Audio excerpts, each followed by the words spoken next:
So in this conversation, what we wanted to get into is like, how do you measure impact in this space of veteran transition? You and I started together on this journey over 10 years ago when you were going through the Honor Foundation, and I was one of the faculty. And that question was just as live then. How do we measure impact? What I'd heard initially about the Honor Foundation is there's going to be this organization that's built that's going to get the most sort of elite in the military, the best jobs. And just standing back from that, that sounds awesome. Yeah, who doesn't want to support people who've sacrificed, helped them find the right jobs? But very early on, and this is why I got involved, the question that I inserted that was inserted in Honor Foundation is that really the goal? Is it really the goal to get someone a great job? What if there's more to it? And that's where you obviously start wading into these conversations around purpose and meaning and satisfaction. And that's very different than yes or no, they got a job or didn't. How much did they make? Was it higher than this or lower than that?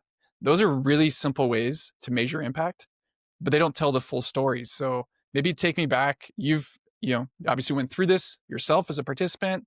You then worked with the Honor Foundation for 3 years. Now you've helped start Vector Accelerator. Like, take us back on that journey. How do you measure all this? It's funny because one of the questions that you asked me early on, and we asked hundreds of veterans as part of Vector, as part of this process, what does success look like? Yeah. It kind of starts there, right? What Yeah. does success look like? And it can be it's going to be different based off of the individual's needs, the external needs, which we've talked about at great length. Some people, you know what, I just need to stay in San Diego or the western side of the country. And if I find a job, that's success. Yeah. But you and I are usually not satisfied with that answer because okay, we'll dream a little bit bigger and then let's get to the root of cause. So there's that whole way to measure success. And sometimes veterans are thinking, if I meet those needs, then I'm successful, the Hmm. program worked. Hmm. Or the other thing that they do is they look at other people and they want what they have, or they'll compare and contrast. And so that'll kind of determine what success looks like. I think, after going through the process myself, it's not easy to describe, but all the things that we want our veterans and people to feel is connected to through relationships to what they're about. They know their purpose. They know what matters most, and they're super clear on that. Yeah. That's really hard to measure. Yeah. When I was working at the Arna Foundation for 4 years, we worked with, at the time, hundreds of veterans. Now they have 4,000 graduates. And we measure success by jobs because donors, rightly so, are like, hey, what's my money going towards? So Yeah. Yeah. it's people getting jobs. And so we'll look at statistics, and actually they're really good. So we know that this curriculum works. We've done it for 10 years. We're bringing it over to Vector. We're offering it to all veterans now. So we know it works. Veterans get jobs, but we also want them to get jobs that are meaningful, right? And so again, it goes back to this feeling word, because the donor's like, are they getting jobs?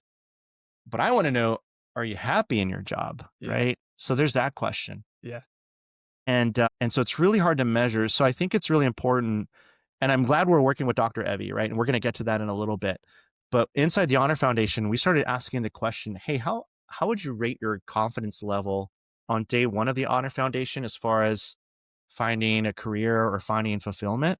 Hmm. And then at the end of the Honor Foundation, we'll ask them, knowing what you know now, do you feel you were as confident? And most veterans will say, oh, no, I thought I had an idea, but I realized I didn't back then. Right. Today I do. Right. And so that speaks volumes to us because that lets us know we're hitting the mark. Yeah. But it's a little bit different now, though. I mean, now we're starting to work with Dr. Evie and getting really things fine tuned, right? Yeah.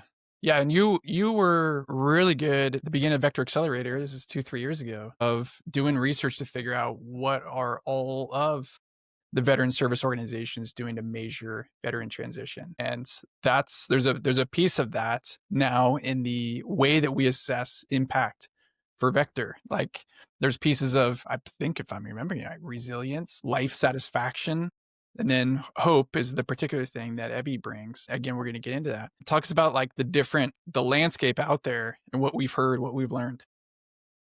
Oh, man. And we've learned a lot from those early surveys. The one that was we knew that this program worked, but we Yeah. didn't we didn't know Yeah. until we had the Yeah. data to Different levels of knowing.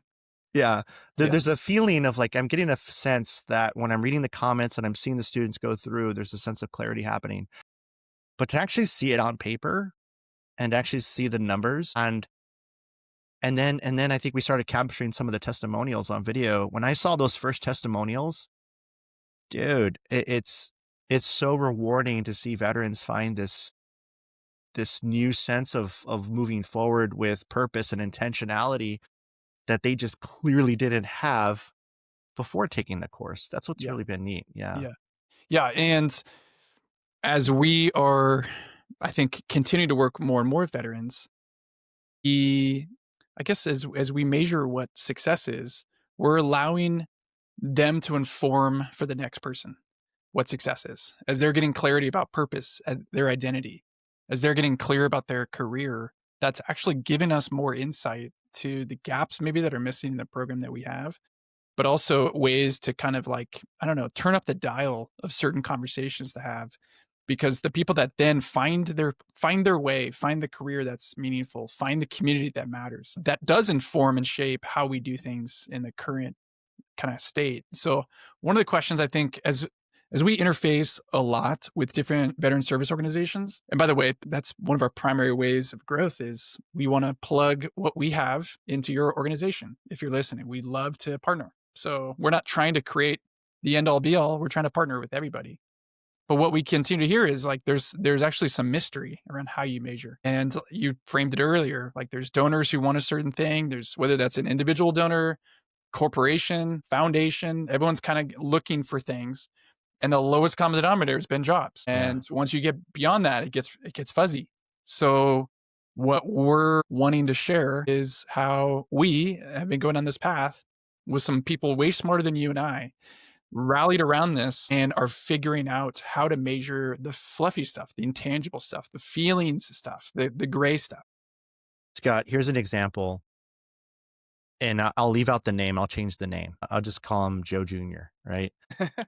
Joe Jr. was going through the Honor Foundation, and we have this introspective work, which is now Vector Accelerator, right? It's really cool to see it for all veterans now. But this guy's going through it, and at the time we had, and they still do. It's called Story Night, where you kind of pull all these pieces together, and you present your story, the story you feel you need to tell, in front of an audience.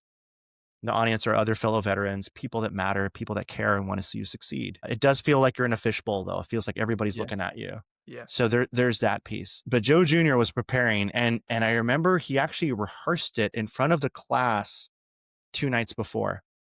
And I'm just gonna admit, dude, it was not a good story. It was so dry, and we all gave him tough love and said, dude, that story sucks. Go back. And he's like, I got to do this in 2 days. Yeah. Well, don't do that. Right. And that was the feedback. Tough love, man. That's what veterans do. And he came back in 2 days and he delivered a story that I don't even want to give the details of it, but it caused him to break down in tears. Mm. And not only that, he basically said, look, I can't continue with the Honor Foundation. I'm not ready to get out right now. In fact, I know what I need to do. I need to stay in the military. I'm going to sign up for 4 more years, and I'm going to try to figure out as I take custody of my children, I'm going to go to school and work on upskilling my resume in such and such industry. I'm going to be better prepared because right now I'm clearly not. Now, a donor doesn't see that because a donor sees somebody that didn't get a job out of the honor fund. Actually, they don't even see him because he didn't finish. Yeah, that's right. And I'm witnessing this Joe Jr. get clarity and a sense of meaning and purpose. And a sense of meaning and purpose doesn't mean the thing, I got it, I'm never moving off. It's just confidence. It's hope. Yeah. I wouldn't call it hope then, but now I am looking back at Yeah. it now. That was hope that he Yeah. didn't have before. That's priceless. How do we Yeah. measure that? Right. And I think we partnered with the right people to measure that now, Yeah. Scott.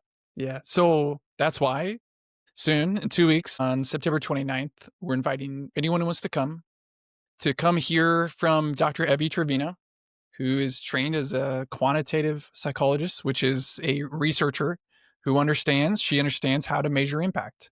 She understands how to put together a system for us, which is through Ector, and you, through other veteran service organizations, how to measure this intangible stuff and put quantifiable numbers to it. so that we can not only tell a better story for impact, but also do better work. It can inform how we shape what we're doing, the intervention itself, the programming itself. So she's gonna give kinda like, you know, sneak peek, open the curtain, show inside the tool that she's helped us develop, the tool that we use, and how you can benefit from that essentially. So we kind of feel like this seems to be such a universal challenge amongst those who care about veterans. Like, let's not hold on to this, let's just share it. So there's no bait and switch. We just want to share what we're learning. We'd love for you to come. If you're watching this, listening to this before then, sign up on our website. And it's the actually be in the show notes here. If you're tracking this afterwards, after September 29th, 2025, just shoot us an email. We'll send you the recording. We'll also kind of, start a conversation with you about how we can partner together to make more of an impact. I think I haven't found anybody who just, when they hear about measuring more impact, especially on the purpose side, identity, all that stuff, who's like, "No, you know what? We just want to give them jobs. We don't want that fun stuff. We just want them to get like boring jobs and pay the bills. Like, of course, we want to do right by them." So you are welcome to come. We'd love for you to come and have a conversation with us as we learn together how to do this better.